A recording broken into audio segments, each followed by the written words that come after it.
Thank you very much. Abare Saleo, good afternoon. President Ruto, governors, distinguished guests, the best sentence in the English language, all protocols observed. It is a pleasure to be in Eldoret at this Devolution Conference, my first, and I'm delighted to have this opportunity to speak to you today. Yushirikano wa Kenya na Marekani ni imara.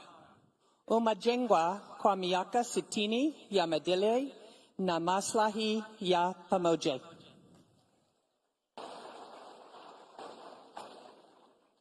Our partnership has enhanced security and improved the lives of Kenyans and Americans. Since I arrived in Kenya, my team and I have been focused on strengthening the U.S.-Kenya trade investment relationship in coordination with the Kenyan government. The presentation that you are about to hear is one that I have given many times over the past several months to encourage businesses to invest in Africa and Kenya. I want you to hear the pitch too, and hope that you use the data for your own pitches. And I welcome you to add your county to this story. And the story is, why Africa, why Kenya, and why your county? Whether that's Homa Bay or Kilifi or Nairobi or Mombasa. Let us seize this moment to increase bilateral trade and investment to all our citizens. Now, just after I arrived, it became clear to me we needed to update the narrative on Africa. For example, when I was a CEO, I'll be honest, I probably thought about Africa 1% of the time. Many businesses I managed were elsewhere. But if I were back in the boardroom today, Africa would be on my radar for two very simple reasons: supply chain diversification and net zero emissions. If the war in Ukraine and the COVID pandemic taught us anything from a business perspective, it taught us that single sourcing your supply chain from any one country is not smart. Single sourcing is a recipe for supply chain disruption and shortage. Today, every company is looking for new places to diversify their supply chain. Now, what the war in Ukraine and the pandemic did to spur supply chain diversification, climate change has done for energy use. Businesses are pushing for net zero emissions to meet their climate change mitigation goals. And Kenya, as you know, generates 93% of its electricity from renewable sources, and this percentage is only going to go up with geothermal, solar, and wind investments. And to further emphasize this point, ponder these words from a CEO of a major consumer tech company who I hope to bring to Kenya. He said, "Supply chain diversification is now an essential element of our business, and so is the need to be totally green. In that sense, Kenya seems to offer us a 1-2 punch for success."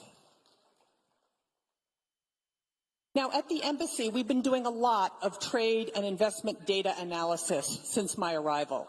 And what I have learned has been surprising and paints a far more dynamic business outlook for Africa than most Americans understand. And here are some data points that I found particularly interesting, and ones that I share often with American businesses. Why Africa is the first question American businesses have. By 2015, 1 in 4 humans, a quarter of the world's population, will live on the African continent, and 1/3 of the working age people will live on the African continent. It's the youngest population on the world. 60% of the population is under 25. And in my view, Africa is the last and largest emerging market and offers the last big supply chain and consumer prospects, much like the opportunities we saw in Southeast Asia 20 years ago. Now that's how I'm talking about Africa to U.S. businesses. Let's zoom in on how I'm talking about why Kenya should be everyone's destination in Africa. Kenya is the most stable democracy in Africa. Kenya is the gateway to the East African market of almost 500 million consumers. Kenya is the regional logistics hub. Kenya is the leading regional financial hub. And Kenya, with its Silicon Savannah and super smart engineers, is the region's ICT hub. Kenya is a leading destination for foreign direct investment and venture capital. And Kenya has a young, educated, entrepreneurial, and English-speaking workforce.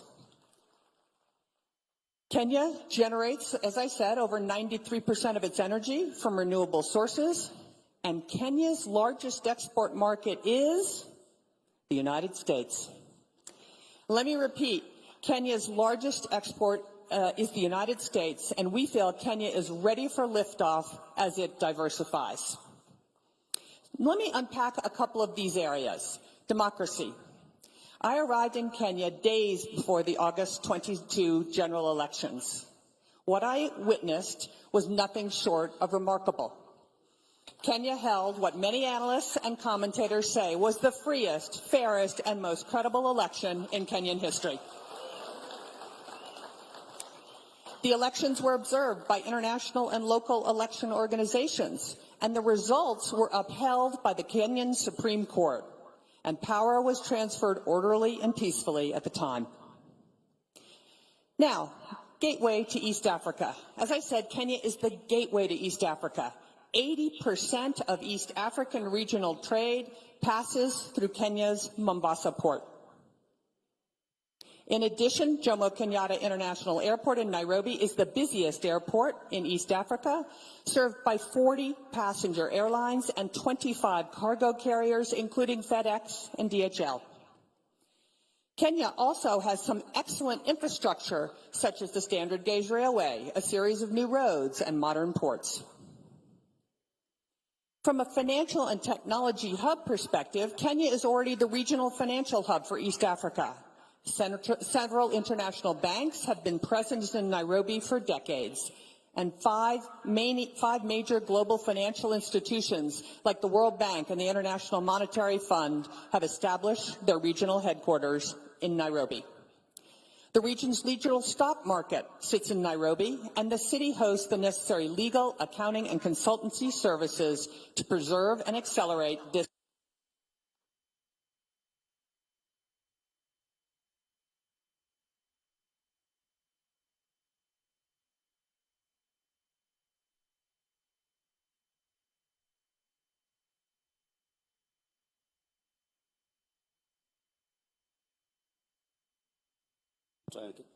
There we go. Okay, great. Thank you. Nairobi also has a very vibrant technology community known as Silicon Savannah, and the Kenyan government is committed to establishing Kenya as the premier destination for tech sector investment and innovation in Africa. Many leading U.S. companies are already in Kenya, including the names that you see on the screen. Emerging, but also hugely impactful, having a little trouble there. Emerging, but also hugely impactful Kenyan tech companies like Copia Global, Semiconductor Limited, Twiga Foods, Market Force, Power Financial Wellness, and others are here in Kenya. I've met these companies, I've visited their operations, and what I see happening here has many of the critical components that make Silicon Savannah an even bigger success. Now, at the nexus of finance and technology sits one of the most impressive companies I have ever seen, M-Pesa. M-Pesa has annual revenues of over $1 billion US, $360 billion of gross market value flowed through the platform last year. And it has an open API of over 60,000 developers. M-Pesa has over 50 million customers in 7 countries and is involved in over 70% of Kenyan transactions. powers over 5 million businesses, and 60% of Kenya's annual GDP flows through it. Let me say that again. 60% of Kenya's GDP flows through M-Pesa. And let me tell you, I know a little something about this industry, having bought and owned PayPal at eBay. And I assure you, M-Pesa is extraordinary.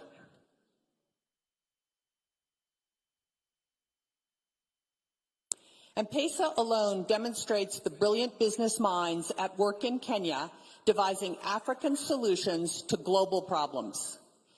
Foreign direct investment and venture capital, Kenya has attracted significant foreign direct investment and is a leading destination for venture capital.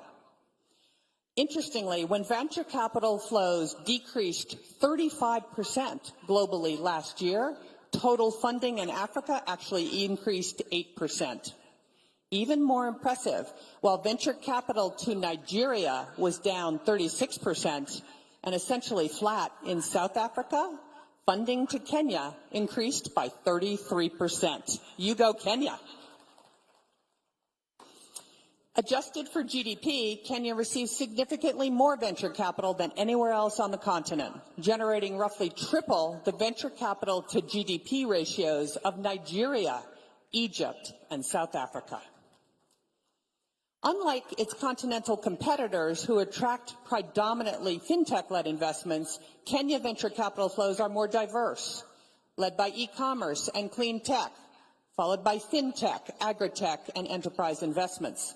And what's even more unique for Kenya, in 2022, Kenyan women-founded startups raised $146 million in equity, more than any other country on the entire continent. As I said, more than 90% of Kenya's on-grid electricity is currently generated from renewable sources, primarily geothermal, wind, and solar. A great example is Kapeto in Kajiado County. It's the second largest wind farm in Kenya, proudly supported by the U.S. International Development Finance Corp. And Power Africa. And it is phenomenal that Kenya has committed to reaching 100% renewable energy by 2030 and is already close to achieving that goal. From a workforce perspective, Kenya is English-speaking, has high literacy rates, and strong primary, secondary, and tertiary education systems. And every firm that I have spoken to about the quality of Kenyan workforce says this: the Kenyan workforce is their best workforce in the world. As I mentioned, in 2022, the United States became Kenya's largest export market, edging ahead of neighboring Uganda. In total, Kenya exported $890 million in goods to the United States last year, and in addition, the United States exported around $600 million in goods to Kenya. So $1.5 billion in total U.S.-Kenya trade. It's fairly balanced, and it's expected to increase as the United States and Kenya negotiate a first-of-its-kind bilateral trade agreement that we hope will be done by the end of this year. And we hope this agreement will be a model for the rest of the continent once signed. So now you know why I am so enthusiastic about the Kenyan prospects and the Kenyan investment climate. But when I talk to American investors, they have some questions, and there are room for improvement. The Ruto administration has made great strides and is committed to building a business-friendly environment. But if it is to accomplish the goal, the government's going to have to address a few issues. And the first is taxes. Kenya must have a consistent, transparent, and fairly administered national tax policy to attract and retain foreign direct investment and accelerate economic development. The tax rates don't need to be the lowest. They need to be the most consistent. And all of you know, some work still needs to be done, but the recent finance bill had many changes that will make Kenya's tax policy more consistent and therefore more bankable by foreign direct investment. Without a doubt, corruption is a critical issue and one that must be addressed for Kenya to reach its full potential in all areas of development. Everyone knows corruption leads to misuse of public resources, slows economic growth and job creation, and damages the investment climate, as well as undermining equal participation in the prosperity of this country. However, while corruption does remain a challenge in Kenya, as in other developing markets, third-party measures of corruption indicate positive trends and some progress in recent years. According to the United States Millennium Challenge Corporation's country scorecard for 2023, Kenya's score for control of corruption was 0.28, representing its third passing score in a row and its highest score to date. But to put this number in perspective, Kenya's 0.28 was superior to India's 0.18 and Vietnam's 0.19. And what I can tell you is Americans don't give it a second thought to invest in India. In addition, President Ruto has cracked down on corruption, calling out government agencies that engage in unscrupulous practices and firing government officials involved. Now, I also get a lot of questions about Kenya's debt. Kenya, like many developing countries, is burdened with high debt, limiting its ability to fund public services and infrastructure in line with its ambitions. According to the IMF, Kenya's debt to GDP ratio is 69%, but this number is not an outlier amongst regional averages. For comparison, Malaysia's debt to GDP stood at 69% in 2021, while India's ratio was 83% in 2022. Another area I get a ton of questions on is cargo clearance. Now, despite improving logistics, the delivered cost of a container to Kenya remains significantly higher than the container shipments landing in Europe or Asia. So there is room for improvement on cost, but here's a great fact. Back in 2010, it took over 11 days to clear a container at the port of Mombasa. Today, it takes 3.5 days. And this reduction has occurred despite cargo increasing over the past 5 years from 27 million metric tons in 2016 to nearly 35 million metric tons in 2021. So this is an important thing for Americans. This is an excellent opportunity, I think, to put to rest the argument that Kenya is not a manufacturing country. True, Kenya has room to grow in this sector, but manufacturing is happening here. And let me give you a few examples of Kenya's manufacturing prowess. Gearbox in Nairobi County, a high-mix, low-flow electronics manufacturer, runs a state-of-the-art, what we call a surface mount assembly line. And in November of 2022, began manufacturing Raspberry Pi's Pico product for the African market.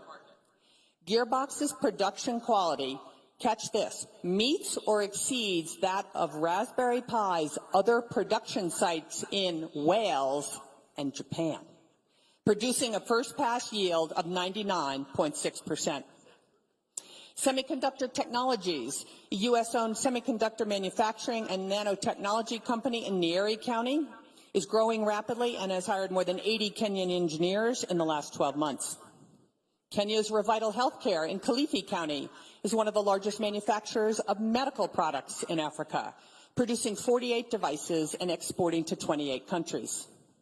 Isuzu has operated an East Africa assembly plant in Nairobi since 1977, selling more than 90,000 units with more than 15 models. And there is also a robust and growing e-mobility manufacturing assembly industry in Kenya. Kenya is the future for Africa's 2- and 3-wheel e-vehicles and e-buses. And lastly, when we talk about trade, we have to talk about apparel and apparel manufacturing. Last year, Kenya recorded its highest ever apparel exports to the United States, over $540 million, employing nearly 200,000 Kenyans, mostly young women. Leading U.S. apparel brands sourcing from Kenya include PVH, which includes Tommy Hilfiger and Calvin Klein, Contour, which includes Lee and Wrangler, and several more, including Walmart and Levi's. And what we hear from these brands, they want more Kenya apparel manufacturing, both because of the high quality of labor and Kenya's leadership in renewable energy. Brands are steadily moving production operations to Kenya from Sri Lanka, Bangladesh, Ethiopia, and China because of what you have to offer. And more of this is on the way. I think apparel manufacturing may be the biggest near-term employment opportunity in all of Kenya. So clearly, there is something happening here. It's abundantly clear to me, and every day I try to make abundantly clear to the international audience, that Kenya is open for business. Over the past year, the Kenyan government has been implementing real measures to improve economic conditions and create a business-friendly investment climate throughout the country. Following months of deliberation and consultations with the political and the business community, President Ruto announced the following reforms at the March American Chamber of Commerce Business Summit. A consistent, fair, predictable, and enduring tax regime. Alignment of Kenya's data protection regulations with the multilateral global cross-border private rules framework. A 6-month deadline for KRA to either pay all verified tax refund claims or provide offsets. Elimination of the VAT on export services. Elimination of the domestic equity requirement for ICT companies. Removal of tax on stock-based compensation for employees of all startups, and commitment to adhere to the OECD two-pillar solution framework for digital services tax. And finally, a commitment to revitalize Kenya's special economic zones to maximize their competitiveness, and more reforms are in the pipeline. As you can see, there is so much opportunity in Kenya, and an opportunity to bring the U.S. and Kenyan businesses closer together. All of what I'm about to announce has happened in the last 12 months. In agriculture, Del Monte, the largest private sector employee in Kenya, has invested $5.5 million in a new state-of-the-art fresh fruit packing facility in Kiambu County. Kentegra, a U.S.-Kenya company on the forefront of restoring Kenya as the leading producer of organic insecticide, is building a new $15 million pyrethrum refinery in Nakuru County, benefiting over 90,000 farmers. Regen Organics, an incredibly innovative company founded by young MIT graduates, they're like 27, turning waste into fertilizer, fuel, and animal feed. They will expand their farm and organic waste collection, more than doubling their production of affordable, locally produced agriculture inputs, benefiting 10,000 farmers, and they're building a new $7 million factory that will create 500 jobs in Kakamega County. In apparel, the industry that continues year-on-year expansion, new partnerships have been launched with several leading manufacturing companies, including MAS and Mega, Coast Apparel, and UAL, and they will create at least 20,000 additional jobs and increase exports by 200 million in the next year. Many of these investments are in Machakos County. Best Corporation, also in Machakos, will launch a new apparel manufacturing facility in mid-2023 with plans to hire 2,400 new employees. And NextGen will build a state-of-the-art apparel labeling and packaging facility that has already broken ground and will be operational in September. In ICT and innovation, CCI Global, the largest business process outsourcing company in Kenya, has doubled its workforce to 8,000. In the next 6 months, they'll add 4,000 jobs in Kenya, in Kiambu County, for American clients like United Airlines, Spirit Airlines, JetBlue, AT&T, and Shipt. In energy, Milele Energy, a U.S. company, just concluded a deal to acquire part of the Turkana wind power project, one of the largest in Africa, and producer over 20% of Kenya's electricity in 2022, with huge plans for expansion.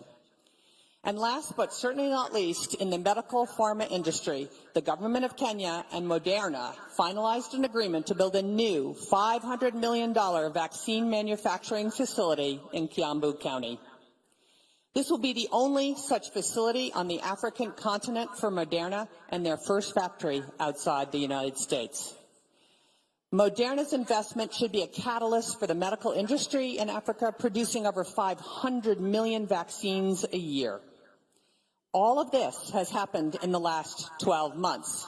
So all you need to do, Mr. President, is do that again in the next 12 months. And there are more exciting developments happening every day. American sports associations like the NBA, the NFL, Major League Baseball, Major League Soccer, and the entertainment icon, the Grammys, are all currently looking for a home in Kenya. And the television and movie industries are discovering Kenya too. Everyone thinks Nigeria has the market on this, but just look at the fact that Kenya now has a Real Housewives of Nairobi.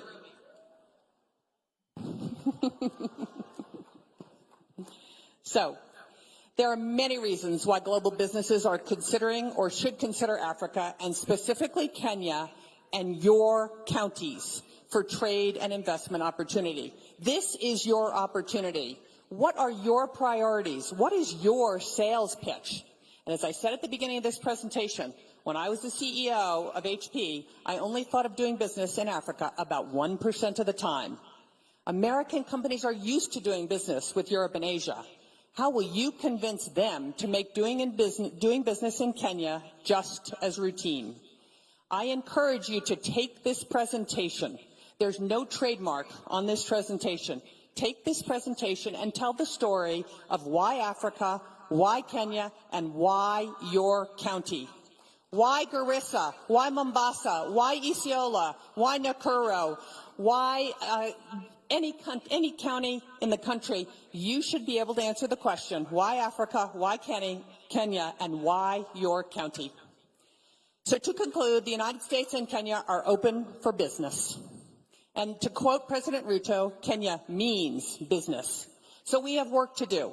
We need to roll up our sleeves and deliver the results. The American people and your constituents deserve our best efforts to expand shared economic opportunity and growth. Asante sana.